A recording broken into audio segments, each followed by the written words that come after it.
Hello നമസ്കാരം. എല്ലാവർക്കും dark മോണിൻ്റെ പുതിയൊരു അധ്യായത്തിലേക്ക് സ്വാഗതം. ഈ പാരാനോർമൽ ഇൻവെസ്റ്റിഗേഷൻ്റെ ഭാഗമായിട്ട് ഒത്തിരി യാത്ര ചെയ്യേണ്ടി വരും. ഒറ്റയ്ക്കും കൂട്ടായും അപരിചിതരോടൊപ്പം പരിചിതരോടൊപ്പം ഒക്കെ ഞങ്ങൾ യാത്ര ചെയ്യാറുണ്ട്. ഇന്ന് ഞങ്ങളുടെ കൂടെ യാത്ര ചെയ്യാൻ വന്നത് നമ്മുടെ പ്രോഗ്രാമൊക്കെ കണ്ട് വാട്സപ്പിൽ മെസ്സേജ് അയച്ചു കൊണ്ടിരുന്ന ഒരു സ്റ്റുഡൻസുകളുടെ ഒപ്പമായിരുന്നു. അപ്പം ഞങ്ങൾ അവരെ തിരഞ്ഞെടുക്കാൻ കാരണം അവരൊരു 3-4 പേര് ഉണ്ട്. ഇവർ ഒരു കോളേജിൽ നിന്നുള്ള കുട്ടികളായിരുന്നു. അപ്പോൾ ഞങ്ങൾ അവരെ തിരഞ്ഞെടുത്തു. ഞങ്ങൾ യാത്രയ്ക്കെല്ലാം സെലക്ട് ചെയ്തു. അവരെ ഞങ്ങൾ അറിയിച്ചു. ഞങ്ങൾ കോഴിക്കോടിൽ നിന്ന് ഇവരെ പിക്ക് ചെയ്ത് ഞങ്ങളെ യാത്ര തുടർന്നുകൊണ്ടിരുന്നു. പോകുന്നതിൻ്റെ ഇടയിൽ ഇവർ ഞങ്ങളുടെ അടുത്ത് ചോദിച്ചു, സാർ ഞങ്ങൾ എന്തൊക്കെയാണ് ചെയ്യേണ്ടത്, എന്തൊക്കെ ചെയ്യാൻ പാടില്ല എന്ന് പറഞ്ഞു. ഞാൻ വളരെ സിമ്പിളായിട്ട് പറഞ്ഞു, പറയുന്ന കാര്യം മാത്രം ചെയ്യുക, അല്ലാത്തതൊന്നും ചെയ്യാൻ പാടില്ല. എന്ത് കണ്ടാലും അത് എന്താണെന്ന് അന്വേഷിച്ച് അങ്ങോട്ട് പോകണ്ട. നമ്മൾ ഒറ്റയ്ക്ക് ആരും ഒരു വിഷയവും ഡീൽ ചെയ്യാൻ ശ്രമിക്കരുത്.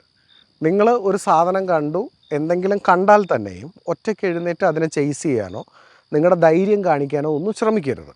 എന്തുണ്ടെങ്കിലും ഗ്രൂപ്പായിട്ട് മാത്രം നിങ്ങളത് ഹാൻഡിൽ ചെയ്യുക. എൻ്റെ അടുത്ത് ചോദിക്കുക, പറയുന്നത് മാത്രമേ ചെയ്യാവൂ എന്ന് പറഞ്ഞു. അങ്ങനെ യാത്രയൊക്കെ പറഞ്ഞു. ഇതിൻ്റെ കൂടെയുള്ള പെൺകുട്ടികളൊക്കെ ഞാൻ ആദ്യമായിട്ടാണ് ഇത്രയും ധൈര്യശാലികളായ കുട്ടികളെ കാണുന്നത്. ഞങ്ങൾ ഭയങ്കര രസം തോന്നി. ഞങ്ങൾ ഈ ഉദ്ദേശിച്ച സ്ഥലത്തേക്ക് പോകുന്നതിന് തൊട്ട് മുമ്പ് ഒരു കുഞ്ഞ് ടൗണുണ്ട്. കുഞ്ഞ് ടൗണെന്ന് പറയാൻ പറ്റില്ല, ഒരു 3-4 മാടക്കടകളൊക്കെ ഉള്ള ഒരു ഗ്രാമം. ഞങ്ങളവിടെ ചായയൊക്കെ കുടിച്ചിരിക്കുന്നതിൻ്റെ ഇടയിൽ ഒരു മനുഷ്യൻ, ആ കടയുടെ ഓണർ ഞങ്ങളുടെ അടുത്ത് ചോദിച്ചു, സാർ എവിടെ പോകണമെന്ന് ചോദിച്ചു. അപ്പം ഞാൻ പറഞ്ഞു, ഇങ്ങനെ ഇന്ന ഗ്രാമത്തിലേക്കാണ് പോകുന്നത്. അപ്പോൾ പറഞ്ഞു, സാർ ഇപ്പം തന്നെ രാത്രിയായി, ചെറിയ മഴയുടെ പ്രശ്നങ്ങളൊക്കെ ഉണ്ട്. ഇവിടെ ഈ മാടക്കടയിൽ നിങ്ങളിന്ന് താമസിക്കുക, എല്ലാവരും ഇവിടെ താമസിക്കുക. ഈ പുള്ളി ഇതിൻ്റെ ബാക്കിൽ തന്നെയാണ് ഫാമിലിയായിട്ട് താമസിക്കുന്നത്. ഈ രാത്രി അതിൽ യാത്ര ചെയ്യേണ്ട സാർ, കാരണം ഇത് രാത്രി യാത്ര ചെയ്യാൻ പറ്റിയ ഒരു സ്ഥലമല്ല, അത്ര നല്ല സ്ഥലമല്ല. ഞങ്ങൾ പറഞ്ഞു, ആകെ 45 കിലോമീറ്ററിനടുത്ത് ഒരു 1 hour ട്രാവലിംഗ്, 1.5 hour ട്രാവലിങ്ങേ ഉള്ളൂ. ഞങ്ങൾക്ക് സ്വസ്ഥമായി പോയി കിടന്ന്, ഞങ്ങളുടെ സുഹൃത്തിൻ്റെ വീടുണ്ട്, അവിടെ പോയി കിടന്ന് ഉറങ്ങാം, രാവിലെ എഴുന്നേറ്റ് ഞങ്ങളുടെ പ്രോജക്റ്റുകൾ ആരംഭിക്കാം എന്നൊക്കെ കാര്യം പറഞ്ഞു. അപ്പോൾ കൂടെയുള്ള എല്ലാവരും പറഞ്ഞു, സാർ രാത്രി തന്നെ പോകണം, നമുക്ക് സ്റ്റേ ചെയ്യേണ്ട, അങ്ങനെ ഇങ്ങനെയെന്നൊക്കെ പറഞ്ഞു. ഞാൻ പറഞ്ഞു, ശരി ഓക്കെ പോവാം. ഞങ്ങൾ യാത്ര തിരിച്ചു. അപ്പോൾ പുള്ളി പറഞ്ഞതാണ്, സാർ എന്തൊക്കെ വേണമെന്ന് വെച്ച് കഴിഞ്ഞാലും ഇതിനകത്ത് വണ്ടിയിൽ വാങ്ങി വെച്ചിട്ട് പോവുക. പിന്നെ മൂത്രം ഒഴിക്കാൻ പോലും റോഡിൻ്റെ സൈഡിലൊന്നും ഇറങ്ങരുത്. പിന്നെ യാത്രക്കിടയിൽ ചിലപ്പോൾ വഴിയിൽ നിന്നൊക്കെ ആൾക്കാർ കൈ കാണിക്കുകയോ എന്തെങ്കിലുമൊക്കെ ചെയ്ത് കഴിഞ്ഞാൽ നിർത്തേണ്ട സാർ, ഒരു കാരണവശാലും നിർത്തി ആരെയും വണ്ടിയിൽ കയറ്റരുതെന്ന് പറഞ്ഞു. ഞാൻ പറഞ്ഞു, ശരി സാർ ഓക്കെ. അവർ പറഞ്ഞത്, കാരണം നാട്ടുകാർക്കാണ് അവിടുത്തെ ചുറ്റുപാടിനെ കുറിച്ച് ഏറ്റവും നല്ല പോലെ അറിയുക. അപ്പോൾ അവർ പറഞ്ഞത് നമ്മൾ അംഗീകരിച്ചു. അങ്ങനെ ഞങ്ങൾ ഇവിടെ നിന്ന് വിളിച്ചു പറഞ്ഞാൽ, ഞങ്ങൾ ഏതേ കാട് കയറുകയാണ്, ഞങ്ങൾ ഏകദേശം 1-1.5-2 മണിക്കൂറിനുള്ളിൽ നിങ്ങളുടെ ലൊക്കേഷനിലെത്തും എന്ന് കൂട്ടുകാരനെ ഫോൺ ചെയ്തു. കാരണം ഈ കാട്ടിൽ കയറി കഴിഞ്ഞാൽ ഒന്നും വർക്കാവില്ല. പിന്നെ ഞങ്ങളുടെ കയ്യിലുള്ള വാക്കി ടോക്കീസിൽ അങ്ങോട്ടും ഇങ്ങോട്ടും സംസാരിക്കാമെന്നല്ലാതെ വേറെ നിവൃത്തിയൊന്നുമില്ല. അങ്ങനെ ഞങ്ങൾ യാത്ര ആരംഭിച്ചു. ചെറിയ തണുപ്പല്ല, നല്ല തണുപ്പും നല്ല ഇരുട്ട് മൂടിയ അന്തരീക്ഷവും. ഈ ഒരു പ്രത്യേകതരം മരമുണ്ട് ഈ കർണാടകയിലൊക്കെ. അത് കണ്ടു കഴിഞ്ഞാൽ മരമാണോ ചെടിയാണോ എന്നൊന്നും പറയാൻ പറ്റില്ല. ഒരു മുള്ളൊക്കെ ഉള്ളൊരു പ്രത്യേക മരം, ഇങ്ങനെ പടർന്ന് പന്തലിച്ച് കിടക്കുക. ഇതിൻ്റെ നടുക്കൂടി ആ വിജനതയിൽ കൂടി ഞങ്ങൾ വണ്ടി ഡ്രൈവ് ചെയ്തുകൊണ്ടിരുന്നു. ചെയ്യുന്നതിൻ്റെ ഇടയിൽ പെട്ടെന്ന് ദൂരം ഞങ്ങൾ ഈ മറ്റേ 2 വീലർ ബൈക്കുകളുടെ സൗണ്ട് ഞങ്ങൾ കേട്ടു.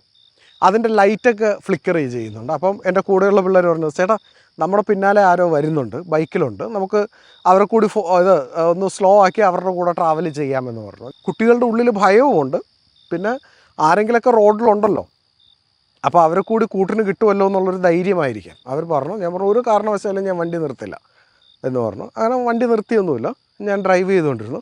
ഇടയ്ക്കൊക്കെ ഞാൻ സ്ലോ ആക്കി നോക്കും, പക്ഷേ ഒരു കാരണവശാലും ആ വണ്ടിയുടെ ലൈറ്റ് ഞങ്ങൾ ഡിസ്റ്റൻസിൽ കാണുന്നുണ്ട്, ആ ബൈക്കുകൾ വരുന്നത്. പക്ഷേ ആ ബൈക്ക് ഞങ്ങളുടെ അടുത്തേക്ക് വരികയോ ഞങ്ങളെ പാസ് ചെയ്ത് പോവുകയോ ചെയ്യുന്നില്ല. അപ്പം ഞാൻ പറഞ്ഞു, ഒരു കാരണവശാലും ഇനി ഞാൻ നിർത്താൻ ഉദ്ദേശിക്കുന്നില്ല, നേരെ നമുക്ക് ലൊക്കേഷനിലേക്ക് തന്നെ പോവുക എന്ന് പറഞ്ഞു വെച്ചിട്ട് ഞാൻ വണ്ടി എടുത്ത് വിട്ടു. അങ്ങനെ ആ വീട്ടിൽ ചെന്നു. അവരെല്ലാം ഞങ്ങളെ കാത്തു നിൽക്കുന്നുണ്ടായിരുന്നു. അവിടെ ചെന്നു ഭക്ഷണമൊക്കെ കഴിച്ച് ഞങ്ങൾ ഇരിക്കുന്നതിൻ്റെ ഇടയിൽ, വിശ്രമിക്കുന്നതിൻ്റെ ഇടയിൽ ഞങ്ങൾ പറഞ്ഞു, ഞങ്ങളുടെ വണ്ടി ഇങ്ങനെ ആരോ ഫോളോ ചെയ്യുന്നുണ്ടായിരുന്നു. അപ്പം അവിടുത്തെ ആ വീട്ടിലെ അമ്മയും മറ്റുള്ളവരുടെയൊക്കെ മുഖം പെട്ടെന്ന് ഒരു വല്ലായിക പോലെയായി. അപ്പോൾ അവരുടെ അപ്പൻ ഉടനെ വന്നിട്ട് ഞങ്ങളുടെ എല്ലാവരുടെയും തലയിൽ കുറച്ച് കല്ലുപ്പ് പോലത്തെ സാധനമൊക്കെ ഒഴിഞ്ഞ് ആ സാധനം ഭാര്യയുടെ കയ്യിൽ കൊടുത്തു. പുള്ളിക്കാരി എന്തോ തീയിലെന്തോ കൊണ്ടിടുക എന്തോ ചെയ്തു. എന്നിട്ട് പുള്ളിക്കാരൻ പറഞ്ഞൊരു കാര്യമാണ്, നിങ്ങൾ ഈ ശബ്ദം കേട്ടിട്ട് അവിടെ വണ്ടി നിർത്തിയിരുന്നെങ്കിൽ നിങ്ങളാരും ഇനി ആ കാട് കടന്ന് പുറത്തേക്ക് വരില്ല. അപ്പം ഞാൻ ചോദിച്ചു അതെന്ത് പറ്റിയെന്ന് ചോദിച്ചു. അപ്പോഴാണ് കൂട്ടുകാരൻ പറഞ്ഞത്, കൂട്ടുകാരൻ എന്ന് പറഞ്ഞു കഴിഞ്ഞാൽ ഞങ്ങളെ ഈ പ്രശ്നം അറിയിച്ച വ്യക്തി പറഞ്ഞത്, സാർ ഈ ഞങ്ങൾ സാറിന് ഈ വിഷയം അന്വേഷിക്കാൻ വരാൻ പറഞ്ഞല്ലോ, അത് നടക്കുന്ന സ്ഥലം, ആ ദുരന്തങ്ങൾ നടക്കുന്ന സ്ഥലം എവിടെയാണ്, അവിടെ വെച്ച് ആദ്യ അപകടത്തിൽ മരിച്ചത് ഇവർക്കെല്ലാം പരിചയമുള്ളൊരു വ്യക്തിയാണ്. അതിനുശേഷം ആ ഏരിയയിൽ മരണത്തിൻ്റെ എണ്ണം കൂടി, ആ റോഡിൽ ആക്സിഡൻ്റായിട്ട് പലരും മരിക്കാൻ തുടങ്ങി. വളരെ വർഷങ്ങൾക്ക് മുൻപേ വരെ ഈ പ്രശ്നം ആ നാട്ടിലുണ്ടായിരുന്നു. ഇപ്പോൾ ഇടയ്ക്കിടയ്ക്ക് അതിലിങ്ങനെ റോഡ് ക്രോസ് ചെയ്യുന്ന ചില രൂപങ്ങളെ ആൾക്കാർ കണ്ട് മറിഞ്ഞു വീണുണ്ടാകുന്ന അപകടങ്ങളേ ഉള്ളൂ, വലിയ പ്രശ്നങ്ങളൊന്നുമില്ല. പിന്നെ രാത്രി പരമാവധി ഈ ഗ്രാമത്തിലുള്ള ആൾക്കാരോ മറ്റ് ഗ്രാമത്തിലുള്ളവരോ ഈ റോഡ് വഴി സഞ്ചരിക്കാറില്ല. അതാണ് ഞങ്ങൾ ചെയ്യുന്നത് എന്ന് പറഞ്ഞു. ഞങ്ങൾക്കത് കൂടുതൽ ആകാംക്ഷ തോന്നി, കാരണം കൂടെയുള്ള കുട്ടികൾക്കെല്ലാം അതൊരു ചെറിയൊരു ഭയമായി. അപ്പോഴാണ് അവിടുത്തെ കാരണവർ പറഞ്ഞത്, ഇവിടെ അവസാനം നടന്ന ദുരന്തമെന്ന് പറഞ്ഞു കഴിഞ്ഞാൽ ഇതുപോലെ നിങ്ങൾ ആ ചായ കുടിച്ച ആ നാടുണ്ടല്ലോ, ആ 3-4 ചായക്കടകൾ, അതിൽ അവസാനം അടയ്ക്കുന്ന കടയിൽ നിന്നായിരിക്കും നിങ്ങൾ കുടിച്ചിട്ടുണ്ടാവുക. അതിൻ്റെ ബാക്കിൽ തന്നെ അതിൻ്റെ ഹൗസ് ഓണറൊക്കെ താമസിക്കുന്നത്, ആ ചായക്കടക്കാരനൊക്കെ താമസിക്കുന്നതെന്ന് പറഞ്ഞു. അദ്ദേഹത്തിന് ഒരു വർഷങ്ങൾക്ക് മുൻപ് ഒരു പുതുതായി കല്യാണം കഴിച്ചവരും അവരുടെ 1-2 സുഹൃത്തുക്കളൊക്കെ കൂടി ഇത് എവിടെയോ ഹണിമൂൺ ആഘോഷിക്കാൻ പോകാനായിട്ട് ഇതുവഴി വന്നതാണ്. അപ്പോൾ ഇവർ പറഞ്ഞു, ഇങ്ങനെ ഈ കാട് കടന്നു വേണം പോകാൻ, ഒരു കാരണവശാലും ഈ കാട്ടിൽ വണ്ടി നിർത്തരുത്, നിങ്ങൾ വണ്ടി ഡ്രൈവ് ചെയ്ത് മുന്നോട്ട് പോയിക്കണമെന്ന് പറഞ്ഞു. പക്ഷേ ഇവർ യാത്രക്കിടയിൽ എന്ത് സംഭവിച്ചു എന്നറിയില്ല, ഒരു സ്പോട്ടിൽ വന്ന് വണ്ടി നിർത്തി. ഇവരെല്ലാവരും ഇറങ്ങിയോ എങ്ങോട്ട് പോയെന്നറിയില്ല. പിറ്റേ ദിവസം ആ നാട് ഉണരുന്നതെന്ന് പറഞ്ഞു കഴിഞ്ഞാൽ കാട്ടിലൊരു കാറ് കിടക്കുന്നു എന്ന് പറഞ്ഞാണ് ആളുകളെത്തുന്നത്. എല്ലാവിധ പോലീസ് അന്വേഷണങ്ങളൊക്കെ നടന്നിരുന്നു. ഈ ഇടയ്ക്ക് യാത്ര ഞങ്ങൾ ചെല്ലുന്നതിന് കുറച്ച് മാസങ്ങൾക്ക് മുമ്പാണ് ആ കാർ അവിടെ നിന്ന് മാറ്റിയത്. ദ്രവിച്ച് കാടൊക്കെ പടർന്നു പിടിച്ച നിലയിൽ തന്നെയായിരുന്നു ആ വണ്ടി, ആ ഉപേക്ഷിക്കപ്പെട്ട നിലയിൽ ആ വണ്ടി അവിടെ കിടന്നത്. ആ വണ്ടിയിൽ വന്ന ആരെയും അവർക്ക് അവിടെ എവിടെയും കണ്ടെത്താൻ കഴിഞ്ഞില്ല. ഈ ആക്സിഡൻറ്റ് നടന്നതിൻ്റെ പിറ്റേ ദിവസം തന്നെ പോലീസ് വന്നു, ഡോഗ് സ്ക്വാഡ് വന്നു, ഇവരെല്ലാം വന്നിരുന്നു. എന്നിട്ട് ഇത് ഈ സ്മെല്ലെല്ലാം എടുത്തിട്ട് മുന്നോട്ട് ഓടിച്ചെന്ന് നിന്നത് ഒരു മരത്തിൻ്റെ മുകളിലേക്ക് നോക്കിയാണ് നിന്നത്. ആ കല്യാണം കഴിഞ്ഞ് വന്ന പെൺകുട്ടിയുടെ ഷാള് ആ മരത്തിൻ്റെ മുകളിൽ കുടുങ്ങിക്കിടപ്പുണ്ടായിരുന്നു. പക്ഷേ ഇവർ പറയുന്നതെന്ന് പറഞ്ഞു കഴിഞ്ഞാൽ അത്രയും ഉയരത്തിൽ ഈ ഷാളെത്താൻ യാതൊരു സാധ്യതയുമില്ല. പോലീസ് അന്വേഷണങ്ങളൊക്കെ വർഷങ്ങളായ കാര്യമായതുകൊണ്ട് പോലീസ് അന്വേഷണങ്ങളൊക്കെ അവസാനിച്ചു.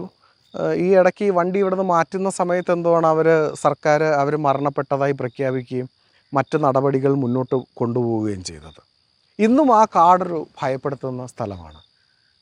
അവർ പറഞ്ഞതാണ്, നിങ്ങളായിരുന്നു അവിടെ നിർത്തിയിരുന്നെങ്കിൽ ഒരു പക്ഷേ ഇന്ന് രാത്രി അല്ലെങ്കിൽ നാളെ രാവിലെ ഈ വിഷയങ്ങൾ സംസാരിക്കാൻ നിങ്ങളിവിടെ വരികയില്ലായിരുന്നു എന്ന് പറഞ്ഞു.